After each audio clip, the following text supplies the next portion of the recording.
Halo, selamat sore semuanya. Perkenalkan, saya Iwayan Eka Darmawan dari Pusat Penelitian Oceanografi LIPI. Saya adalah peneliti mangrove. Mangrove itu sebuah hutan yang makmur di tepi pantai yang sangat panas gitu. Jadi mangrove itu adalah dari jauh mungkin masih kelihatan kurang bagus. Nah, misalnya seperti ini.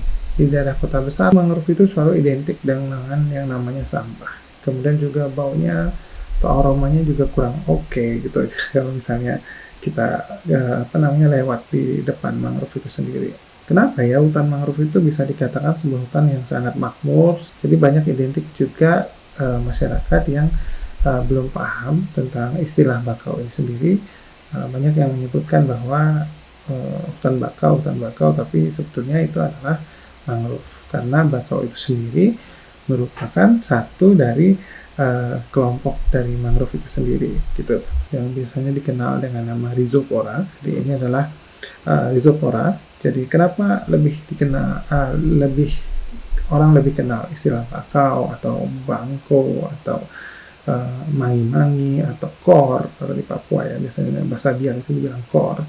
Itu karena memang sebaran jenis ini di Indonesia itu sangat luas gitu, sangat hampir di semua tempat itu ada jenis dari grup Rhizopora ini. Jadi sedangkan untuk jenis-jenis lain mungkin ada di satu tempat ada, di satu tempat nggak ada gitu. Jadi makanya masyarakat lebih mengenal atau mengeneralisir mangrove itu sebagai bakau. Bahkan di KBBI pun belum ada istilah yang namanya mangrove gitu. Ada istilah yang namanya bakau saja. Di mangrove itu ada yang banyak sekali yang cantik-cantik. Jadi tidak hanya bakau itu sendiri, tapi juga jenis-jenis lainnya. Ada yang warna merah seperti ini, kemudian ada yang seperti yang ada di belakang saya.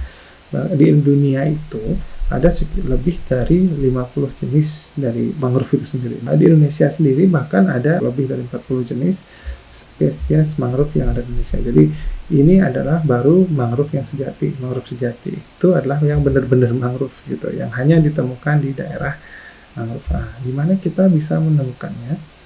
Nah, sebelum kita melanjut ke sana, mungkin ini adalah satu keunikan dari mangrove itu sendiri. Jadi mereka memiliki berbagai macam tipe akar, jadi bentuk-bentuk akarnya sangat beragam. Jadi kalau teman-teman nanti ada yang mampir atau main ke daerah mangrove, itu akan menemui jenis-jenis akar seperti ini.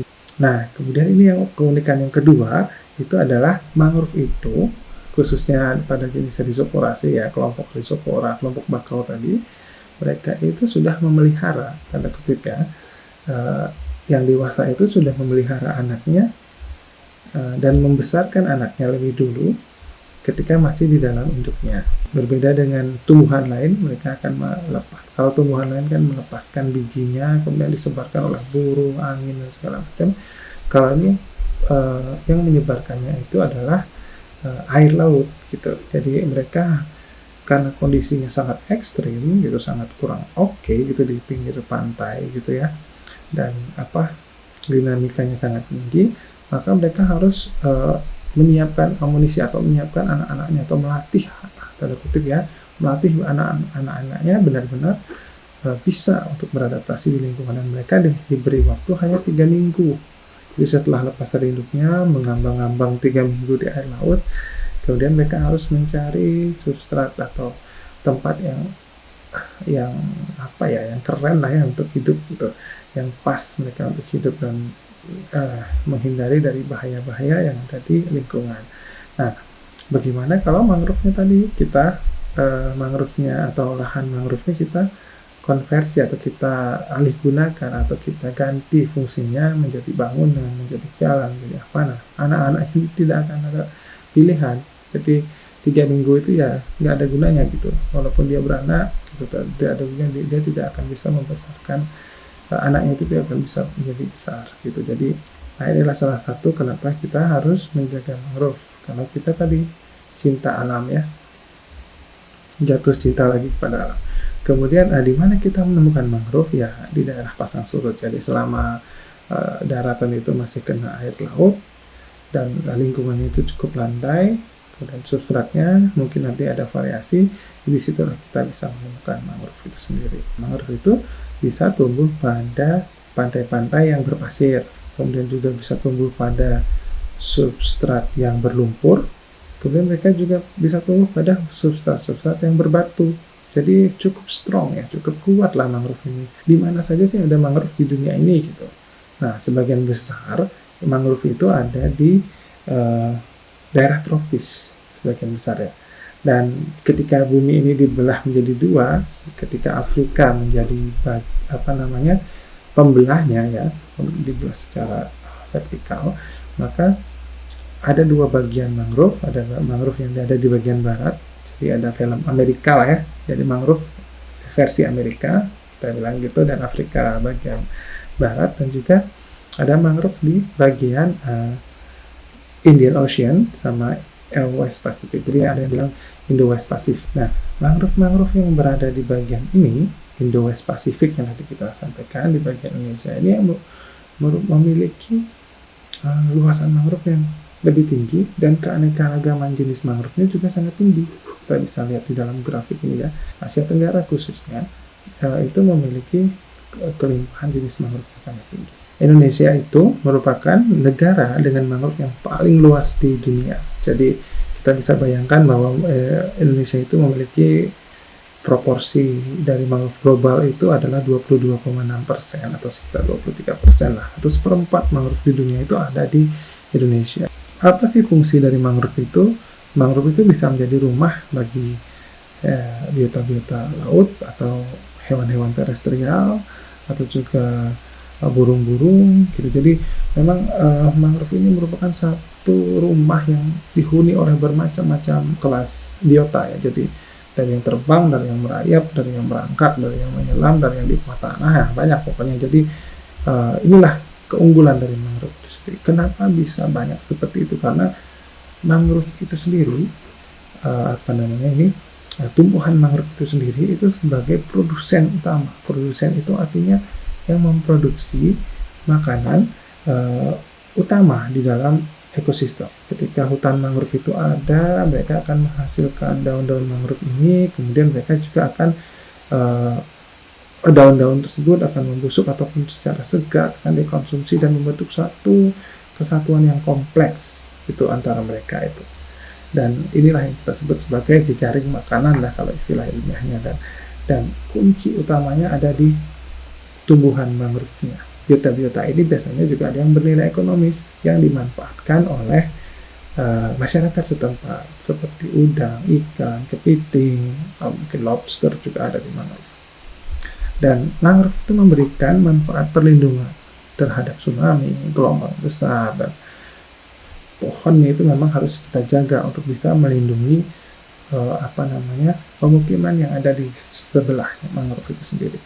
Nah, ada beberapa hal unik yang kita temukan di lapangan, bahwa sampah-sampah yang teman-teman buang mungkin ya, plastik dan segala macamnya itu terperangkap di dalam mangrove. Jadi mangrove itu merangkap si sampah sehingga pantai itu menjadi lebih bersih.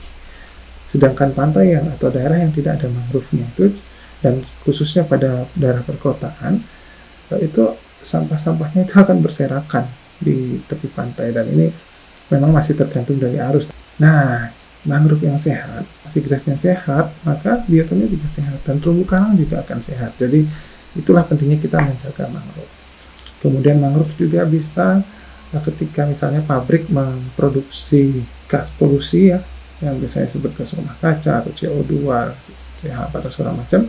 Nah, khusus CO2 yang menyebabkan pemanasan global itu akan diserap oleh mangrove. Dan ini adalah beberapa hal penting yang bisa manusia ya, komunitas atau masyarakat sekitar bisa peroleh dari keberadaan mangrove itu sendiri. Jadi intinya adalah mangrove ketika dipelihara itu jauh lebih menguntungkan dibanding kita potong atau kita cut atau kita bersihkan menjadi tambak udang contohnya gitu. Jadi itu mindset yang bisa kita tanamkan sekarang. Kemudian ini tadi yang saya sampaikan bahwa mangrove bisa dijadikan tempat rekreasi, banyak ini sekarang di Bali di mana-mana sudah ada, bahkan di Biak di pulau kecil itu pun ada seperti ini, dan itu sangat indah gitu, suara-suara burung dan segala macam itu yang memang relaxing banget gitu. Nah ini juga sebagai yang pencinta kuliner juga wajib mencoba ini. Kayaknya sekarang sudah mulai banyak ini di Jawa, di Bali, atau di mana-mana juga sudah mulai banyak, dan walaupun masih terkendala di keberlanjutan bahan, biasanya sangat mudah. Ada yang dalam bentuk sirup, juga ada yang menjadi masker, ada selai, kemudian ada roti, tepung, dan segala macam. Ini bisa jadi tepung, bisa jadi kerupuk, dan itu memang sangat kreatif sekali. Nah, bagaimana status mangrove saat ini? Status mangrove saat ini itu cukup terancam ya, terancam khususnya di Asia Tenggara dan Indonesia sendiri selalu mengalami penurunan lah intinya. Dan penurunan itu di Indonesia itu di daerah Southeast Asia ya, atau di daerah Asia Tenggara itu banyak dimanfaatkan sebagai sebuah komoditas. Jadi ditebang kemudian dijadikan sebuah komoditas, dan bahkan ada yang non produktif. Nah ini salah satunya. Kemudian ini juga hasil penelitian saya juga. Jadi tahun 2000 sebelah kiri itu 2011, sebelah kanan 2020, jadi 2021, jadi 10 tahun sudah hilang lah. Siapa sih yang harus bertanggung jawab terhadap kondisi mangrove di Indonesia, atau di Indonesia lah ya pada khususnya, atau di daerah masing-masing lah. Jadi bukan hanya seorang ilmuwan, dan bukan hanya government, tapi juga teman-teman yang memiliki komunitas, kemudian NGO, dan citizen scientist yang bergerak individual pun bisa memberikan kontribusi terhadap kelestarian mangrove ini sendiri. Bagaimana caranya? Pertama itu bisa dengan sharing topik seperti inilah gitu, yang kepada teman-teman. Jadi kita kemarin habis dapat pencerahan lah tentang mangrove, tentang kondisi mangrove, tentang manfaat dari mangrove itu sendiri. Nah ini kita bicarakan dengan teman-teman kita di sebelah kita segala macam. Ini juga salah satu kontribusi gitu untuk memberikan pemahaman kepada masyarakat. Yang kedua, mungkin teman-teman yang punya waktu bisa masuk atau mendirikan bahkan sebuah mangrove komunitas gitu. Misalnya sekarang ada kesempatan segala macam, ada banyak lah komunitas sekarang, bisa masuk di sana, bisa join di sana, bahkan bisa ngasih funding buat mereka. Itu juga syukur banget, itu bisa menjadi salah satu kontribusi terhadap kelestarian mangrove. Kemudian do something gitu, jadi lakukan sesuatu. Saya kalau misalnya ada komunitas yang melakukan sesuatu, kita ikut aja gitu, kita join, kita gabung, misalnya penanaman mangrove di daerah mana dan segala macam. Dan itu ini akan menjadi kontribusi kita walaupun kecil terhadap pelestarian mangrove di daerah kita masing-masing gitu. Nah, jadi ada beberapa kontribusi tadi, itu misalnya bisa melaksanakan restorasi atau pengembalian fungsi yang mangrove yang sudah ada atau yang rusak gitu. Kemudian juga kadang itu ada menambahkan luasan mangrove di area potensial gitu. Tapi kadang-kadang juga ada yang kurang pas gitu menanam mangrove pada daerah seagrass gitu, atau rumput laut lah tanda kutip ya. Nah kita juga bisa berkontribusi di dalam monitoring gitu, monitoring baik sebagai komunitas, baik sebagai NGO, baik sebagai individual citizen scientist untuk berkontribusi dalam pengumpulan database mangrove di Indonesia atau di lokasi masing-masing dilakukan dengan benar. Mungkin saya ada beberapa acuan juga untuk melakukan ini, dan di LIPI sendiri kami sebetulnya sudah membuat sebuah platform yang bisa digunakan oleh siapapun gitu. Jadi platform ini bisa bermanfaat untuk mencatat, melakukan monitoring lah itu ya. Monmang itu yang kita kenal dengan istilah Monmang yang kita publish tahun 2020. Jadi Monmang ini singkatan dari monitoring mangrove. Jadi ya bikin aja singkatannya.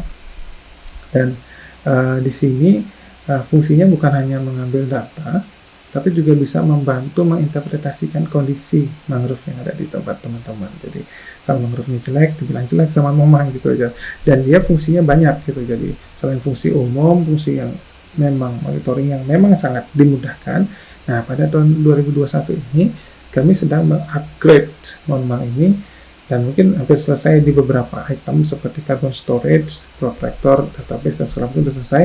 Nah, nanti juga kami akan melengkapi Momang ini dengan yang namanya species determination, atau dengan menggunakan artificial intelligence. Jadi teman-teman tinggal menggunakan smartphone seperti menggunakan Momang kan di berbasis smartphone, itu bisa tinggal foto aja daunnya, sudah ketahuan jenisnya apa gitu. Jadi ini sebagai sarana edukasi bisa, sebagai sarana monitoring bisa, ekoturism, teman-teman yang membuat rekreasi, daerah rekreasi juga bisa menggunakan Momang ini. Jadi bisa disarankan download Momang, install Momang di perangkatnya ketika masuk ke area konservasi atau area rekreasi. Itu sangat menarik untuk membuat sebuah game atau segala pun dengan Momang, misalnya kuis atau segala macam bisa menggunakan Momang ini gitu. Jadi banyaklah fungsinya selain untuk monitoring tadi gitu. Jadi nanti mungkin teman-teman bisa, kalau ingin info lebih banyak, bisa tanya ke saya. Nah, jadi sebetulnya walaupun ini kehalang kepala saya, jadi sebetulnya itu semua orang itu bisa berkontribusi dalam pelestarian mangrove, bisa. Jadi tidak hanya saya atau teman-teman saya di LIPI saja sebagai saintis yang berkontribusi,